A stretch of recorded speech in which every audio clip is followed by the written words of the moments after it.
بدکار novel bye ماہی Rajput episode number 6۔ White frock اور چوڑی دار پاجامہ پر ریڈ شفون کا دوپٹہ لیے مریحہ درانی مشرقی لباس میں نظر لگ جانے کی حد تک حسین لگ رہی تھی۔ انود نے اسے دیکھتے ہی دل سے اس کی خوشیوں کی دعا کی۔ او ایم جی، یہ حسین پری کون ہے؟ انود نے مریحہ کے پاس جا کر ایکٹنگ کرتے پوچھا۔ اس کی بات سن کر مریحہ کا قہقہا گونجا۔ آپی، یہ آپ کی بیبی سسٹر ہے، اور آپ کی بیبی سسٹر اپنے فلرٹی کو ڈیٹ کرنے جا رہی ہے۔ مریحہ نے ایک آنکھ ونک کرتے کہا۔ اس کی بات پر انود کے دل میں ایک چبھن سی پیدا ہوئی۔ میرو، لک ایٹ می پلیز، اس لڑکے کے جذبات کے ساتھ مت کھیلنا۔ فلرٹ کرنا ہمارے بابا کی تربیت نہیں ہے۔ انہوں نے ہمیں محبت کرنا، محبت پھیلانا سکھایا ہے۔ انود مریحہ کو سمجھاتے ہوئے بولی۔ آپی ٹرسٹ می، میں کچھ غلط نہیں کر رہی، مجھے میری لمٹس بھی معلوم ہیں اور اپنا اسٹینڈرڈ بھی۔ سو چل بیبی، مریحہ نے اس کو یقین دلاتے کہا۔ انود نے اس کو آگے بڑھتے گلے لگا لیا۔ مریحہ سدید سے ملنے جیسے ہی ہوٹل پہنچی تو سدید شاہ ایک کارنر میں بیٹھا اسے نظر آیا۔ وہ مریحہ کو دیکھتے ہی کھو گیا۔ اس نے آج سے پہلے مریحہ کو اس ٹرن ڈریسز میں نہیں دیکھا تھا۔ سدید شاہ نے دل ہی دل میں یہ بات تسلیم کی تھی کہ دوپٹے نے مریحہ کی پرسنالٹی کو ایک گریس دیا تھا۔ وہ پہلے سے زیادہ خوبصورت اور گریسفل لگ رہی تھی۔ سدید نے آگے بڑھتے اس کا ہاتھ تھاما اور اس کو گول گھماتے ہوئے اپنے قریب کیا۔ مریحہ کے چہرے پر ایک دلکش مسکراہٹ تھی جو ختم ہونے کا نام نہیں لے رہی تھی۔ تمام لوگوں کی نظریں ان پر ٹکی ہوئی تھیں جب سدید نے لوگوں کی نظریں محسوس کرتے مریحہ کو اپنے سینے میں چھپا لیا۔ Wow, so lovely couple, made for each other, ایسے کئی کمنٹس سدید اور مریحہ کے کان سے ٹکرائے۔ سدید کو وہاں انکمفرٹیبل محسوس ہو رہا تھا۔ وہ مریحہ کے کان میں سرگوشی کرتے ہوئے بولا۔ I am not feeling comfortable here, my girl. I wanna stay you away from people, evil eyes. Sadid کا ہاتھ مریحہ کے کاندھے پر تھا اور مریحہ کو سدید کی مضبوط گرفت اپنے کاندھے پر محسوس ہو رہی تھی۔ Sadid, it's hurting. مریحہ کی آنکھوں میں آنسو آنے لگے۔ سدید کو پرواہ نہ تھی۔ وہ مریحہ کو اپنے نزدیک کرتے بولا۔ میری بات غور سے سنو مریحہ درانی، میں ابھی اتنا براڈ مائنڈڈ نہیں ہوا کہ تم پر لوگوں کی گندی نظریں برداشت کروں۔ سدید حیدر شاہ اپنی چیزوں کو چھپا کر رکھنے کا عادی ہے، اور تم تو سدید حیدر کی رگ میں خون کی طرح دوڑتی ہو۔ سدید حیدر کی تسکین ہو تم مریحہ درانی، تم پر پڑنے والی ہر اچھی بری نظر کو سدید حیدر کی جنونیت کا سامنا کرنا ہوگا۔ سدید ایک ایک لفظ پر زور دیتے بولا اور یکدم لوگوں کی پرواہ نہ کرتے ہوئے مریحہ کو کندھے پر اٹھا کر گاڑی کی طرف بڑھا۔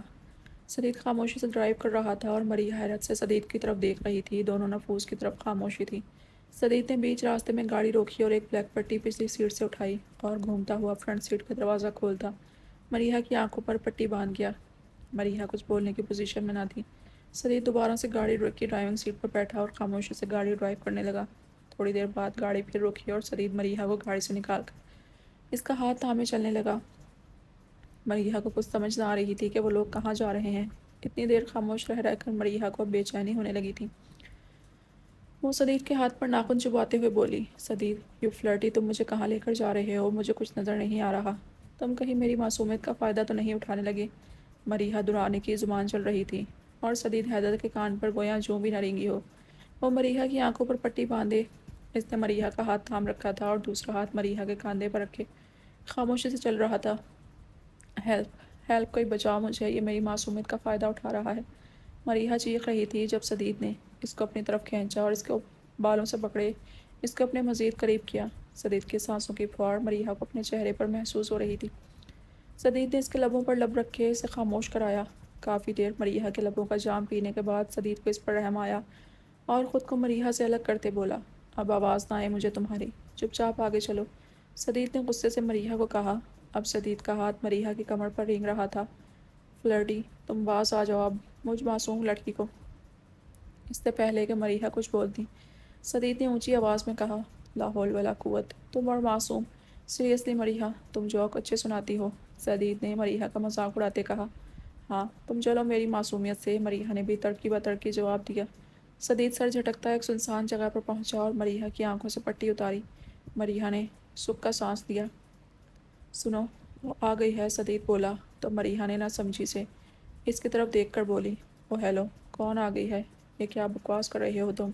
سدید نے مریحہ کا رخ دوسری جانب موڑا جہاں کچھ بچے ان کی طرف پیٹ کیے کھڑے تھے۔ جب ایک بچہ مڑا، اس کے ہاتھ میں ریڈ ہارٹ شیپ بلون تھا جس پر وائٹ رائٹنگ میں سدید لکھا تھا۔ دوسرا بچہ مڑا، اس کے ہاتھ میں بلون پر لو لکھا تھا۔ تیسرے بچے کے ہاتھ میں موجود بلون پر مریحہ لکھا تھا۔ مریحہ شوق سے کھڑی دیکھ رہی تھی۔ ایسا اظہار محبت شاید ہی کسی نے کیا ہو۔ سدید حیدر واقعی سب سے الگ طریقہ تھا، اظہار محبت کرنے کا طریقہ بھی الگ تھا۔ یہ ایک آرفنیج تھا جہاں مریحہ کو سدید لے کر آیا تھا۔ سدید اب 1 گھنٹے کے ایک گھٹنے کے بل مریحہ کے سامنے زمین پر بیٹھا اور اپنا ہاتھ اس کی طرف بڑھایا۔ "Will you be mine forever, my girl?" Sadid کی آنکھوں میں محبت کا ایک الگ جہاں تھا جس کو مریحہ جیسی محبت کرنے والی لڑکی نے محسوس کیا، اور وہ وہیں زمین پر بیٹھ کر اس کے گلے لگ گئی۔ "یہ کون سی جگہ ہے سدید؟" مریحہ نے سدید کے کاندھے پر سر ٹکائے سوال کیا۔ سدید شاہ کا سارا دھیان سامنے کھیلتے بچوں کی طرف تھا۔ وہ بینچ پر بیٹھا مریحہ کے بالوں میں انگلیاں پھیر رہا تھا۔ جب مریحہ کی بات سن کر مسکراتے ہوئے بولا، "آرفنیج ہے۔" سدید کے یک لفظی جواب پر مریحہ نے حیرت سے اس کی جانب دیکھا۔ "کیا ہوا ریا؟ اتنی حیران کیوں ہو رہی ہو؟" سدید نے مریحہ کی طرف دیکھتے سوال کیا۔ "تم ان بچوں کو کب سے جانتے ہو؟ یہ اتنے کلوز ہیں تم سے؟" مریحہ نے سدید سے پوچھا۔ "میں اس آرفنیج میں کئی سالوں سے آ رہا ہوں۔ تم جانتی ہو مجھے بچپن سے لے کر اب تک سوائے ماما اور لالا کے کسی کا پیار نہیں ملا۔ مجھے بابا نے کبھی گلے نہیں لگایا۔ میرے نانا اور ماموں نے میرے لالا کو لک آفٹر کیا، بٹ میں اتنا بد نصیب ہوں کہ کبھی ان رشتوں کو محسوس ہی نہیں کر سکا۔ میرے پاس میرے اپنوں کے نام پر فقط میری ماما اور لالا رہے ہیں۔ میں تھک گیا تھا اس دور معیار سے۔ جب مجھے ایک روز یہاں آنے کا اتفاق ہوا، میں نے جب ان بچوں کی کہانی سنی تو مجھے اپنے دکھ، اپنی محرومیاں ہیچ لگیں۔ ریا، یہ سب بچے ماں باپ بہن بھائی ہر رشتے سے محروم ہیں۔ سدید نے گہرا سانس لیا اور پھر مریحہ کی طرف دیکھتے بولا، "میں اس ملک کا پاورفل شخص بننا چاہتا ہوں۔" ریا، جانتی ہو کیوں؟ اس کے پوچھنے پر مریحہ نے نفی میں سر ہلایا۔ "میں ان تمام لوگوں کو عبرتناک سزا دینا چاہتا ہوں جو اپنے نفس کی پل بھر کی تسکین کے لیے اپنی شہوت کے ہاتھوں مجبور ہو کر زنا جیسا گناہ کرتے اور پھر سینکڑوں بچے کسی فٹ پاتھ پر، کبھی کچرے کے ڈھیر پر، کبھی کسی پارک کے پاس پھینک کر چلے جاتے ہیں۔ میں ان بچوں کے محروم مجرموں کو دنیا کے لیے عبرت کا نشان بنانا چاہتا ہوں۔ ہر بدکار مرد اور بدکار عورت کو چوک میں لٹکا کر سزا دینا چاہتا ہوں۔" سدید شاہ بولتے بولتے ہانپنے لگا۔ مریحہ نے اس کے قدم میں بیٹھتے اس کا ہاتھ تھاما اور چومتے ہوئے آنکھوں سے لگایا۔ "تم اتنے خوبصورت دل کے مالک ہو سدید شاہ۔ I can't believe this۔ تمہاری ماما بہت لکی ہیں جن کو تم جیسا اچھی سوچ کا مالک بیٹا ملا۔ I really proud of you Sadid. تمہارے اس فیوچر ٹاسک میں تم مجھے اپنے ساتھ پاؤ گے۔ مریحہ نے سدید کو اپنے ساتھ کا یقین دلایا۔ جب سدید نے اسے کمر سے پکڑے اپنے قریب کیا اور اس کے گال پر لب رکھے، "مجھے زندگی کے ہر قدم پر تمہارا ساتھ چاہیے ریا۔ میں جب عمر کے آخری حصے میں پہنچوں گا تو میں لوگوں کو اپنے اور تمہارے خوبصورت سفر حیات کی داستان سناؤں گا۔ لوگ میرے سفید بال اور ہاتھ میں پکڑی چھڑی ہونے کے باوجود مجھے رشک کی نگاہ سے دیکھیں گے، کیونکہ میرے پاس تمہارے جیسی ہم سفر ہوگی ریا۔" سدید شاہ کی بات پر مریحہ کے دل میں ایک چبھن سی اٹھی، مگر وہ سر جھٹکتے سدید کے گلے لگ گئی۔ واپسی پر سدید مریحہ کا ہاتھ تھامے چل رہا تھا جب وہ یکدم رکا۔ "کیا ہوا سدید؟" مریحہ نے اس کی جانب دیکھتے سوال کیا۔ "ریا، میں اس ہوٹل میں کمفرٹیبل نہیں تھا، اس لیے تمہیں اس جگہ لے کر آیا۔ آئی نو مجھے تمہیں کسی اور جگہ پرپوز کرنا چاہیے تھا۔ مریحہ نے آگے بڑھتے سدید کے لبوں پر اپنے ہاتھ رکھے اور اس کی طرف دیکھتے بولی، "محبت کے لیے جگہ اہم نہیں ہوتی، بلکہ دل میں پنپتا یہ خوبصورت جذبہ اہم ہوتا ہے۔ میرے لیے اس جگہ سے بڑھ کر حسین کوئی اور جگہ ہو ہی نہیں سکتی، کیونکہ اس جگہ پر تم نے اپنے سچے جذبوں کا اظہار کیا ہے مسٹر فلرٹی۔" آخر میں مریحہ آنکھ دباتے بولی۔ سدید نے اس کے گال پر لب رکھے اور دونوں گاڑی کی طرف مڑے۔ "ابتہاج، اٹھو اٹھو، ہم نے شاپنگ کے لیے جانا ہے۔" علین کیانی ابھی شاہ حویلی آئی تھی اور اماں سائیں سے ملنے کے بعد ابتہاج کے کمرے میں آئی اور اسے اٹھانے لگی۔ ابتہاج شاہ، جس نے فیملی بزنس جوائن کیا تھا، رات دیر سے گھر آنے کی وجہ سے ابھی تک سو رہا تھا۔ اس نے جیسے ہی آنکھیں کھول کر دیکھا تو سامنے ہی علین کیانی براؤن ٹاپ اور بلیک اسکرٹ پہنے ہلکے میک اپ میں بہت خوبصورت لگ رہی تھی۔ "زہ نصیب مسز ابتہاج شاہ، ہمارے کمرے میں اتنی صبح! اگر تو یہ خواب ہے تو واللہ ابتہاج شاہ اس خواب سے کبھی بیدار نہیں ہونا چاہتا۔" ابتہاج شاہ کی بات سن کر علین نے آگے بڑھتے اس کے پاس بیڈ پر اپنے لیے جگہ بنائی اور ابتہاج کے بال اپنی مٹھی میں جکڑ کر ایک جھٹکا دیا اور اس کے ہونٹوں کے قریب اپنے ہونٹ کیے۔ جن کو ابتہاج شاہ نے اپنے ہونٹوں میں قید کر لیا۔ کافی دیر بعد ابتہاج آلین سے الگ ہوا اور ایک آنکھ دباتے بولا، آج تو کمال کی مارننگ وش ملی ہے مجھے۔ ہائے بائی دا وے، شاپنگ اتنی صبح صبح خیریت؟ ابتہاج نے ایک ساتھ سوال کیے اور آلین مسکراتے ہوئے بولی، آج میرے بیٹے کی برتھ ڈے ہے اور مجھے اس کی برتھ ڈے کو یادگار بنانا ہے مسٹر شاہ۔ آلین نے خوشگوار لہجے میں زاوق کی سالگرہ کا بتایا۔ اف، ایک تو یہ چھوٹا سائی مجھے ویلن لگتا ہے۔ اپنی سٹوری کا ابتہاج آلین کے گال پر لب رکھتے واش روم چلا گیا۔ آلین وہیں صوفے پر آڑی ترچھی لیٹی سامنے لگی سالار اور ابتہاج کی تصویر دیکھنے لگی۔ سالار کی تصویر دیکھتے ہی آلین کو 6 ماہ پہلے کا وہ منظر یاد آ گیا۔ آلی، ہاؤ آر یو؟ آلین کیانی، جو کہ شوٹنگ کے سلسلے میں استنبول آئی تھی، ایک ہوٹل میں بیٹھی ونڈو وال سے باہر کا منظر دیکھنے میں مصروف تھی جب ایک شناسا آواز اس کے کان سے ٹکرائی۔ آلین نے سر اٹھا کر دیکھا تو سامنے ہی سالار درانی پینٹ کی پاکٹ میں ہاتھ ڈالے کھڑا مسکرا رہا تھا۔ آلین کو اسے دیکھتے ہی دل میں ایک چبھن سی محسوس ہوئی۔ وہ سالار سے نظریں چراتی بولی، I am fine and you? Aleen بامشکل مسکراتے ہوئے بولی، I am all right, shooting کے سلسلے میں آیا تھا، کل معلوم ہوا تم بھی آئی ہو، سالار نے اس کو وضاحت پیش کرتے کہا۔ اس کی بات پر آلین سر ہلاتی اٹھنے کے لیے پر تول رہی تھی۔ سالار اس کی کیفیت سمجھتے ہوئے مسکرایا، کمفرٹیبل ہو جاؤ آلی، ہم اچھے دوست رہ چکے ہیں اور اب تو تم میری بھابھی بن گئی ہو، میرے لیے قابل عزت ہو تم۔ سالار نے آلین کو تسلی دیتے کہا، سالار سوری، میں نے تمہیں چیٹ کیا، میرا ایسا ارادہ نہیں تھا، میں تمہارے ساتھ ریلیشن میں سچے دل سے آئی تھی، مگر ابتہاج کو دیکھتے ہی میرے دل میں چھپے اس کے لیے احساس نے ایک نئے سرے سے انگڑائی لی، میں چاہ کر بھی محبت کے جذبے سے بھاگ نہیں سکی۔ آلین بول رہی تھی جب سالار نے اس کے ہاتھ پر اپنا ہاتھ رکھا اور اس کی آنکھوں میں دیکھتے ہوئے بولا، اٹس اوکے آلی، تم نے اپنی محبت پانے کے لیے جو کیا ٹھیک کیا، پرانی باتوں کو بھول جاؤ۔ میرا زاوی سائیں کیسا ہے؟ سالار نے بڑی خوبصورتی سے بات بدلی اور زاوی کا نام سنتے ہی آلین کے لب مسکرا اٹھے۔ بہت شرارتی ہو گیا ہے۔ آلین نے ہنستے ہوئے اس کو زاوی کی شرارتوں کا بتایا۔ آلین اور سالار کی فلم شوٹنگ کا آخری دن تھا جب سالار واپسی کے وقت آلین کے پاس آیا اور بولا، آلی میں واپس جا رہا ہوں، واپس جانے سے پہلے تمہیں ایک بار ایز اے فرینڈ حق کرنا چاہتا ہوں۔ سالار نے آلین سے انوکھی فرمائش کی۔ آلین نے آگے بڑھتے اسے حق کیا۔ جب سالار نے اس کی کمر کے گرد ہاتھ ڈالے، اسے اپنے قریب کیا اور ایک ڈیپ کس آلین کے ہونٹوں پر کی۔ آلین اس اچانک افتاد پر کچھ سمجھ نہ سکی۔ جیسے ہی آلین کو ہوش آیا، اس نے سالار کے سینے پر ہاتھ رکھ کے اسے خود سے دور کیا۔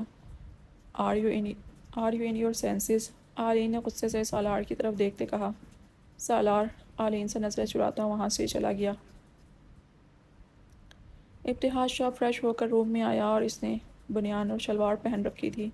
اب ڈریسنگ کے سامنے کھڑا وہ تیار ہو رہا تھا جب آلین خیالوں سے نکلی۔ بیڈ سے اٹھتی اس کو پیچھے سے ہگ کرتی بولی، I love you my heart cake. Ibtehaj Aleen کی بات پر مسکرایا اور اس کا ہاتھ جو ابتہاج کے سینے پر رینگ رہا تھا تھامتے ہوئے اپنے لبوں سے لگایا۔ آئی لو یو ٹو میری جان۔ ویسے seriously heart cake? Ibtehaj Shah نے کہکا لگایا، ہاں بالکل heart cake, and I am so lucky کہ یہ ہارٹ کیک میرے نصیب میں آیا۔ آلین نے ابتہاج کے کان کے پاس بائٹ کرتے کہا۔ ابتہاج اس کی بات پر مسکرا اٹھا، بے فکر رہو، یہ ہارٹ کیک صرف تمہارا ہے، تمہارا ہی رہے گا۔ آئی love you more my baby. ابتہاج نے آلین کی پیشانی پر لب رکھے۔ ابتہاج نے ڈریسنگ روم کا رخ کیا اور قمیض پہنتا، بٹن بند کرتا کمرے میں آیا اور سائڈ ٹیبل سے گلاسز اٹھاتا آلین کی کمر میں ہاتھ ڈالے کمرے سے نکلا۔ چشمے بد دور، اللہ میرے بچوں کو بری نظر سے بچائے۔ اماں سائیں نے آلین اور ابتہاج کو دیکھتے دل سے دعا کی۔ ابتہاج ان کی دعا پر آمین بولا اور ان سے ملتا آلی کو شاپنگ کے لیے لے کر جانے لگا۔ ارے ناشتہ تو کرتے جاؤ، اماں سائیں نے ٹوکا، باہر سے لنچ کر لوں گا، ویسے بھی نکاح کے بعد آپ کی بہو کے ساتھ فرسٹ ڈیٹ ہے میری۔ ابتہاج نے اماں سائیں سے کہا۔ آلین اس کی بے شرمی پر سر جھکا گئی۔ دونوں شاپنگ کے لیے گئے اور آلین نے زاوق کے لیے بہت سی شاپنگ کی۔ واپسی پر دونوں نے لنچ کیا اور شام کے لیے پلاننگ کرنے لگے۔ ان دونوں کے نکاح کو 1 سال ہو چکا تھا۔ اس دوران سائمہ ملک اور واسق کی شادی ہو چکی تھی۔ سائمہ ایکسپیکٹ کر رہی تھی۔ تمام بڑوں کی باہمی رضامندی سے سائمہ کی ڈلیوری کے بعد ابتہاج اور آلین کی شادی ہونا تھی۔ آلین نکاح کے فوراً بعد شوٹنگ کے لیے ترکی چلی گئی تھی۔ ابتہاج شاہ سالار کے پاس لندن چلا گیا۔ وقت کا کام گزرنا تھا اور ان دونوں کے نکاح کے 1 سال بعد وہ دونوں مل رہے تھے اور ضابط حیدر کی سالگرہ منانے والے تھے۔ شاہ حویلی کے لان کو خوبصورتی سے سجایا گیا تھا۔ 7 سالہ ضابط حیدر شاہ پورے لان میں خوشی سے گھوم رہا تھا۔ اس کی برتھ ڈے پہلی بار حویلی میں منائی جا رہی تھی، ورنہ وہ ہر برتھ ڈے درانی ہاؤس میں مناتا تھا۔ اماں سائیں ضابط کی بلائیں لیتی نہیں تھکتی تھیں۔ سالار کو بھی اس ملک سے گئے 5 سال ہو چکے تھے، مگر وہ ابھی تک واپس نہ لوٹا۔ ابتہاج شاہ ضابط کے پورے لان میں مستیاں کرنے میں مصروف تھا۔ جب اس کی نظر سامنے سے آتی آلین پر پڑی تو پلٹنا بھول گئی۔ آلین کی آنی بلیک فیری ٹیل ڈریس پہنے، بالوں کو ہلکا سا کرل کیے، اسموکی آئیز میک اوور میں ابصرہ لگ رہی تھی۔ ابتہاج شاہ نے بلیک ڈریس پینٹ پہنی تھی۔ وہ مدہوش سا ایک ایک قدم اٹھاتا آلین کی طرف بڑھا۔ جب اس سے پہلے دوڑتا ہوا ضابط آلین کے پاس پہنچا، آلین نے نیچے بیٹھتے ضابط کو حق کیا اور اس کے گال پر لب رکھتے بولی، happy birthday my boy, many many happy returns of the day. Zabit نے آلین کے گال پر اپنے لب رکھے اور اس سے بولا، آئی لو یو آنی۔ ابتہاج شاہ منہ کے زاویے بگاڑتا بولا، چھوٹے سائیں، تم یہ لو کسی اور سے کرو، میری بیوی کے ساتھ فلرٹ کرنے کی ضرورت نہیں۔ ابتہاج کی بات پر سب مسکرا اٹھے۔ چاچو، وہ آپ کی بیوی سے پہلے میری آنی ہے، سو اسٹے اوے فرام اس۔ ضابط کی بات سن کر آلین نے ہونٹوں پر ہاتھ رکھ کے اپنی ہنسی روکی اور ابتہاج شاہ کی حالت کو انجوائے کرنے لگی۔ تجھے تو میں بتاتا ہوں۔ اس سے پہلے کہ ابتہاج ضابط تک پہنچتا، آلین نے ضابط کو اپنے پیچھے کھڑا کیا۔ شاہ سائیں، خبردار جو آپ میرے اور میرے بیٹے کے بیچ آئے۔ آلین نے کمر میں ہاتھ ڈالتے ابتہاج کو وارننگ دیتے انداز میں کہا، اچھے، بہت اچھے، میری بیٹی کو آنے دو، گن گن کر بدلے لوں گا تم سے بھی اور تمہارے اس چمچے سے بھی۔ ابتہاج شاہ بھی ان کو وارننگ دیتے بولا، دیکھ لیں گے آپ کی بیٹی کو بھی۔ آلین یہ کہتے ہی ضابط کا ہاتھ تھامتے ٹیبل تک پہنچی جہاں کیک رکھا گیا تھا۔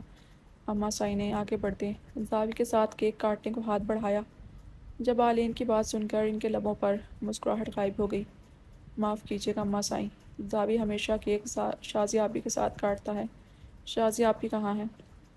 آلین نے ادھر ادھر دیکھتے کہا۔ شازیہ بیگم ایک کارنر میں خاموش سی بیٹھی یہ سب دیکھ رہی تھیں۔ آلین کی پکار پر ان کی آنکھوں میں آنسو آنے لگے۔ آلین ان کو ڈھونڈتے ٹیبل تک لائی اور ان کی کمی محسوس ہوئی۔ شازیہ ہاتھ میں ضابط کا ہاتھ تھامتی،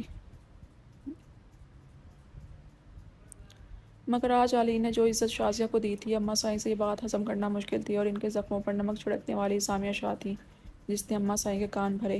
ابتہاج یہ بات محسوس کر چکا تھا کہ اماں سائیں کو آلین کا یہ عمل پسند نہیں آیا۔ وہ آلین کو ستائشی انداز میں دیکھتا مسکرایا۔ ضابط نے آلین کا ہاتھ اپنے ہاتھ پر غیر محسوس انداز میں رکھا، جس پر آلین مسکرائی اور اماں سائیں کو اپنی جگہ پر کھڑا کیا۔ اماں سائیں، آپ اور شازیہ آپی کیک کٹوائیں ضابط کو۔ اس نے ضابط کو آنکھ سے اشارہ کیا، جس پر ضابط منہ بسورتا چپ کر گیا۔ ضابط نے کیک کاٹا اور سب سے پہلے آلین کی طرف بڑھایا۔ خوشگوار ماحول میں کھانا کھایا گیا اور ابتہاج شاہ اپنی فیملی فرینڈز کے پاس بیٹھا گاسپ کر رہا تھا جب ویٹر نے اسے جوس کا گلاس تھمایا۔ ابتہاج شاہ نے جیسے ہی جوس کا گلاس منہ سے لگایا، سامیہ شاہ کے چہرے پر ایک مکروہ مسکراہٹ آئی۔ ابتہاج کو جیسے ہی کسی کی نظروں کی تپش خود پر محسوس ہوئی۔ اس نے نظریں اٹھا کر دیکھا تو سامیہ شاہ کو مسکراتے دیکھ وہ ٹھٹکا تھا۔ اس نے ایک ہی گھونٹ میں وہ سارا جوس پی لیا اور گلاس زمین پر پھینکتا اماں سائیں سے بولا، اگر آپ کی اجازت ہو تو میں آلی کو گھر چھوڑ آؤں۔ آلین جو کہ سائمہ کے ساتھ باتوں میں مصروف تھی، ابتہاج کی طرف سوالیہ انداز سے دیکھنے لگی۔ اتنی جلدی؟ آلین کے دل کی بات اماں سائیں کی ہی زبان پر آئی تھی۔ جی اماں سائیں، پھر مجھے کسی کام سے جانا ہے۔ ابتہاج شاہ نے بہانہ بنایا۔ وہ جان چکا تھا کہ اس جوس میں نشہ آور چیز ملائی گئی تھی۔ اس سے پہلے کہ وہ اپنے حواس کھوتا، وہ آلین کو یہاں سے لے جانا چاہتا تھا۔ آلین بھی سب سے ملتی، اب ابتہاج کے پیچھے چلتی گاڑی تک پہنچی۔ ابتہاج کے سر سے ٹیسیاں اٹھ رہی تھیں۔ اس نے بمشکل ڈرائیونگ کرتے اپنے اپارٹمنٹ کا رخ کیا۔ شاہ، ہم یہاں کیوں؟ ابتہاج نے آلین کے لبوں پر اپنے لب رکھ دیے۔ آلین بھی ابتہاج کے لب چومنے لگی۔ کافی دیر بعد وہ گاڑی سے نکلے اور اپارٹمنٹ کی تک پہنچی۔ آلی، ایک کام کرو، مجھے ایک گلاس پانی میں سرکہ ڈال دو، I am not feeling well. Ibtehaj کی بات پر آلین سر ہلاتی اس کے لیے پانی لے کر آئی، جسے پینے کے بعد ابتہاج بہتر محسوس کر رہا تھا۔ ابتہاج علین کو اپنے کمرے میں لایا اور اب دونوں صوفے پر بیٹھے باتیں کرنے لگے۔ علین نے ابتہاج کی کچھ دیر پہلے والی حالت کے بارے میں کچھ نہ پوچھا کیونکہ وہ جانتی تھی کہ ابتہاج اسے ضرور بتا دے گا۔ کافی دیر تک علین ابتہاج کے کاندھے پر سر ٹکائے باتیں کرتی رہی۔ جب ابتہاج صوفے سے اٹھا اور اپنا کوٹ اتار کر پھینکا، پھر قدم بڑھاتا میوزک پلیئر آن کیا۔ میوزک پلیئر آن کرتے اس نے علین کو ڈانس کی آفر کی، جس پر علین مسکراتے ہوئے اس کا ہاتھ تھام چکی تھی۔ رومانٹک میوزک پر بے خود کرنے والا ماحول ان دونوں کو خود میں مگن کیے دے رہا تھا۔ علین کیا نہیں کہنے کو تو ابتہاج کی باہوں میں تھی، لیکن وہ خود کو ہواؤں میں محسوس کر رہی تھی اور ابتہاج کے لمس کو خود پر محسوس کیے اپنے نصیب پر نازا بھی تھی۔ ابتہاج کا ایک ہاتھ اس کی کمر پر، دوسرا اس کے نازک مرمری ہاتھ کو تھامے ہوئے تھا۔ بالکل اسی طرح علین کا ایک ہاتھ اس کی گردن کے گرد حمائل تھا، دوسرا اس کے ہاتھوں میں تھا۔ ابتہاج نے اس کی کمر پر ہاتھ رکھتے ہی ہلکا سا رب کیا تھا۔ علین کیانی نے اس کی آنکھوں میں دیکھا، جہاں بے خودی اور خماری صاف چھلک رہی تھی۔ شاسائیں، علین نے ابتہاج کی طرف دیکھتے کہا، نکاح ہو چکا ہے ہمارا۔ ابتہاج نے اس کے کان میں جھک کر سرگوشیانہ کہا تھا اور اس کو گھما کر اس کی پشت اپنے سامنے کی اور اس کی پشت کو اپنے سینے سے لگا کر اس کے کاندھے پر مضبوطی سے اپنے لب رکھے تھے۔ اس کے لمس پر وہ مسرور سی ہوتی ہلکی سی مچھلی۔ ابتہاج نے اس کی انگلیوں میں اپنی انگلیاں پیوست کی تھیں اور دوسرا ہاتھ اس کے پیٹ پر پھیرا تھا۔ علین نے اس کا اپنے پیٹ پر سرایت کرتا ہاتھ پکڑا۔ صرف نکاح ہی ہوا ہے۔ علین نے اپنی انگلیوں میں الجھی اس کی انگلیوں کو عقیدت سے چوم کر کہا تھا، نکاح ہی تو ہوتا ہے سب، جس کے بعد سب ہوتا ہے۔ ابتہاج نے اس کا رخ دوبارہ خود کی جانب کیا تھا اور جھک کر اس کی شفاف گردن پر کس کی۔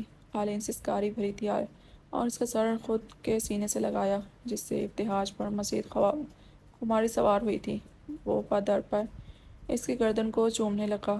ابتہاج اور علین کے پاؤں یوں ہی مہوئے رقص تھے، لیکن ابتہاج کے لب اب اس کے کاندھے پر گستاخیاں کر رہے تھے اور علین کی انگلیاں اس کے بالوں میں دھیرے دھیرے چل رہی تھیں۔